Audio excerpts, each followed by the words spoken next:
The growing space mess. The threat of space debris is looming over our heads, threatening the entire Earth. We're in the early stages of an emerging future in which human and satellite spacecraft will be increasingly vulnerable to collisions with debris, ranging in size from massive spent rocket components to defunct satellites and even smaller parts the size of paint grains. Those in charge of policymaking must take notice and take action. The same spirit of science diplomacy should push world leaders to tilt their heads even further back as the amount of low Earth orbit and beyond space debris, sometimes known as space junk, continues to expand and at an alarming rate. Is the pollution in space as bad as the pollution on Earth? What does it mean for human survival? How prepared is humanity to tackle this growing mess? Ensure you watch to the end. Welcome to your favorite channel, Unlimited SpaceX. Don't forget to subscribe, like this video, and hit the notification bell for more exciting news about SpaceX's ingenious projects and Elon Musk's many controversies. For mankind to benefit from the tremendous economic and strategic prospects given by the coming space boom in the next few decades, it's imperative that we do a lot about it. If the consequences of a mismanaged space debris field spreading throughout Earth's orbital domains are not addressed, humanity's emerging space future could be doomed. NASA's sci-fi world space missions and suborbital flights of billionaires Richard Branson, Jeff Bezos, and even William Shatner from Star Trek have all illustrated the fascinating potential of space travel dramatically. As a result of the increasing number of countries and businesses using space technology, a thriving space economy is growing at an exponential rate. However, the reality is that all parties must take into consideration the heightened risk of space debris collisions, as well as the necessity to avoid aggravating the situation in their mission planning at the time. In the same way that climate change affects both economic and national security on Earth, it is a human-caused, generation-long issue that poses a threat to both economic and national security, too. The hazard of space debris began on October 4, 1957, when the Soviet Union launched its first human-made satellite, Sputnik, into orbit. And now, according to academics at the University of Utah in the United States, the space environment is so clogged with debris that we may be forced to use magnet technology to drive it into the form of Saturn-like rings around our very own home planet, Earth. You begin to get a sense for the magnitude of the problem when you consider that NASA estimates that there are approximately 500,000 debris objects ranging in diameter from 1 centimeter to 10 centimeters, and approximately 100 million objects ranging in diameter from 1 millimeter to 1 centimeter, all of which have the potential to travel over 28,000 kilometers per hour, which is 17,400 miles per hour, and cause damage to spacecraft ranging from minor to catastrophic. The realization of scientists of the consequences of space debris began to dawn in the mid-20th century, at the same time that the problem of climate change was first recognized. Among the most influential papers published by the American Geophysical Union in June 1978 was one by NASA astrophysicist Donald J. Kessler, who warned that satellite collisions would produce orbiting fragments, each of which would increase the probability of further collisions, leading to the growth of a belt of debris around the Earth. He also predicted that under certain conditions, the belt could begin to form within this century and could be a significant problem during the next century. With distinct conceptual parallels to climate change tipping points for the Earth's atmosphere, this phenomenon became known as the Kessler Syndrome, and it has served as a cautionary regime that has assisted in driving thinking on space debris mitigation policy in the decades afterward. Furthermore, it's evident that both technology mitigation and regulatory rules require further development, given the fact that the risk of cascading space debris collision and damage is far from a theoretical possibility. As an illustration, damage to the solar panels of the Hubble Space Telescope caused by space debris collisions was first detected by astronauts in the 1990s and was documented by NASA. In 2007, a Chinese anti-satellite weapons test generated thousands of orbital debris objects, and in 2009, an on-orbit collision between a U.S. Iridium satellite and a Russian Cosmos satellite resulted in thousands of orbital debris objects for each incident.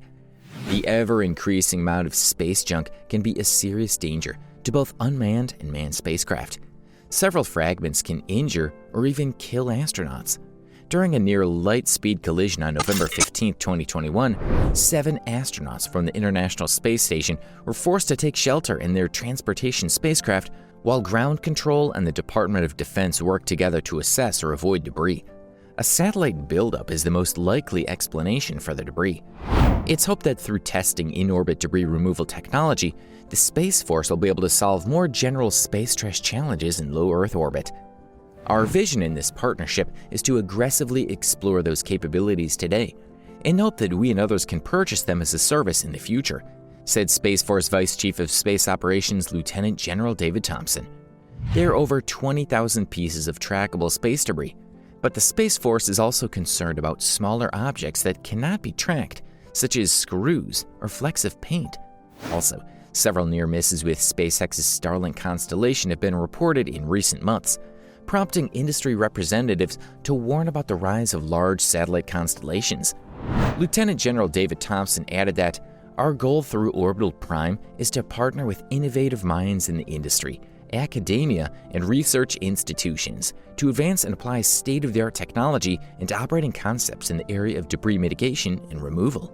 In a similar vein to climate mitigation policies, efforts to reverse the damage already done by human activity in the past, as well as more stringent regulatory norms enforcing sustainable future space operations, will be required to reduce the risk of space debris. Government and private technologists alike have a challenging and appealing task in clearing the mess. There are a slew of on-orbit mechanical system designs to collect and deorbit space junk, including a British university's 2018 demonstration mission that included those notable 21st century technologies, a harpoon and a net. Lasers could be used to ablate the surface of space debris targets to alter their orbits. Numerous technological solutions aim to reduce the altitude at which the Earth's atmosphere can burn up space debris, but the primary physical mechanism for clearing space debris naturally, high-altitude atmospheric drag, is, however, likely to be hampered by climate change itself. Researchers led by Professor Hugh Lewis of the University of Southampton discovered that the same increases in carbon dioxide levels that are causing climate change are also decreasing the nominal atmospheric density at high altitudes, thus reducing drag. Lewis has also recently expressed concern about the increased risk of satellite collisions that have been observed in the growing fleet of SpaceX Starlink satellite mega-constellations. And with more of these projects in the works, including one backed by China, the situation is expected to become even more concerning in the future. It is growing increasingly congested in the space surrounding our planet. There must be a role for world leaders in any science and technology-oriented policy solutions here, in order to ensure that technologies for clearing space debris have well-defined, internationally recognized regulatory norms for operation. Urgent anticipatory diplomacy is needed. Keeping this in mind, a third-party nation-state or commercially backed space debris removal mission may quickly find itself in an awkward diplomatic situation, with the potential for a geopolitical backlash, because spacecraft and any debris they may create are considered to be under the jurisdiction of the launching state. Any successful technology that can remove an existing piece of debris can also be used as an anti-satellite weapon, explained Australian space debris expert Alice Gorman in Scientific American last year. Indeed, in the military and international policy situations on Earth, attribution of purpose is typically a big difficulty, and the chances for miscalculation increase when the action is taking place off-planet. Furthermore, there are a slew of debates about mission planning norms to ensure that future missions don't exacerbate the space debris crisis, including disagreements between the European Space Agency and NASA about whether or not it's necessary to update or not the so-called 25-year rule for deorbiting spacecraft at the end of their operational lives. No single country can fix the problem on its own, just as no single country can design climate policy. As a result, the road ahead is both complicated and straightforward.